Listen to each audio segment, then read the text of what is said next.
We have spent an awful lot of time lately, of course, talking about retirement because things seem to have changed on the retirement front. And then along comes this rather interesting article in Graph, and I thought we should talk about this today.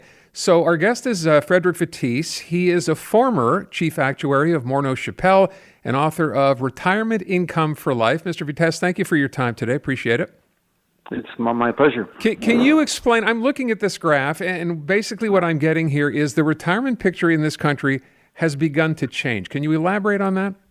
Yeah, well, what's happening is, first of all, for the years from 1976 until 2011, what was happening is what everyone expected to be happening. We were spending more and more time in retirement because we were retiring a little earlier. We were living longer. And then that trend reversed itself around 2011. At that point, we were still living longer. I mean, our life expectancies are still growing, but we were retiring later, and that trend was actually overshadowing the fact that our life expectancies are growing. So for the past 10 years, our time spent in retirement has actually been shrinking a bit. It's been down by about a year so far. Now, ordinarily when you look at something like this, when you see a trend that's been going for 25 or 30 years and then it suddenly stops, we look for reasons as to why that might be happening. So what was the reason here as far as you can tell?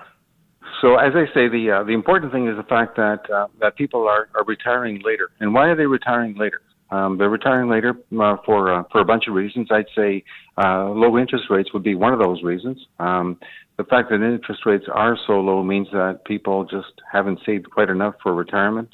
They've done the math and figure that they're going to have to save a bit more and to be able to afford to retire. It's just because interest rates are important in terms of how much of an investment return we get in retirement.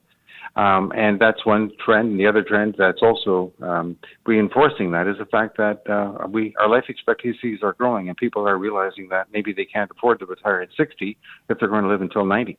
So those two things combined, and this is what's happening. Yeah, I was going to say, you're old enough to remember that ad for, I guess it was London Life, right? And Freedom 55, which seems kind of a joke right about now. Yeah, and that is correct. Yeah. I would ask you as well, when you mentioned 2011 as a barometer, I think to myself, we went through that financial crisis, serious crisis in 08, 09. Do you think any of that, outside of the low interest rate environment, comes into play? I would say 100%. 100%. What happened was people didn't really stay in the market, so they lost money in 2008, 2009. Some of them left the market, or they just reduced their equity exposure. They were still down. Their assets were still down after that date. I know some people who never actually got back in the market, which is amazing. And as a result of it, they just don't have quite the assets that they thought they were going to have. I know a number of people who actually decided to postpone their retirement because of what happened in 2008, 2009.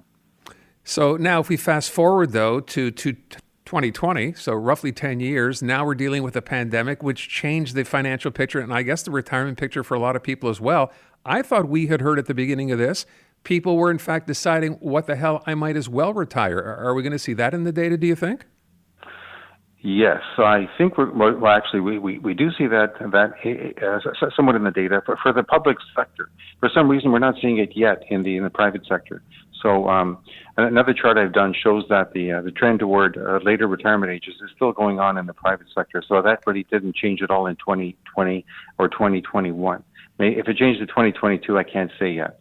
But in the public sector, for sure, there was a dip in 2021, and I think it was for that reason. People just decided, I given what's going on, I feel kind of unsafe working in any event. I may as well retire. And in the public sector, they had the money to retire, and they had better pensions. Yeah, I wonder then if we can use that same sort of equation to suggest now that interest rates are going up, and we know you can probably invest your money now, get over 5% in many places. I wonder if that you think will change how people, going forward, will look at this as an opportunity to maybe consider retiring earlier rather than later.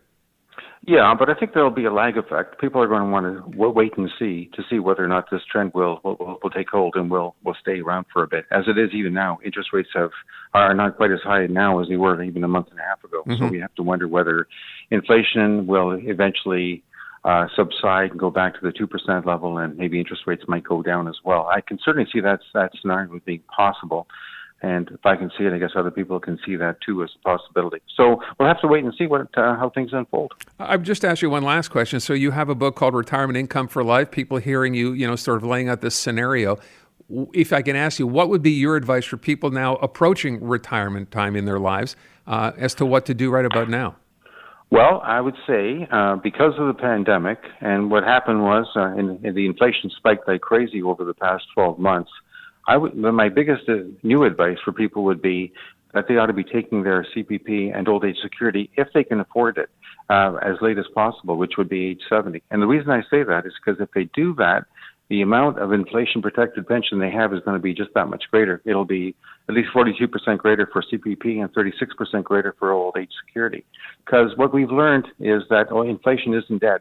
And if it arose now, even if it subsides again, it might rear its ugly head again in 5 or 10 years' time. And you want to be protected by having as much inflation-protected pension as you can. All right. Good advice. Mr. Vettese, I thank you so much for your time today. Much appreciated. It's my pleasure. Thank you.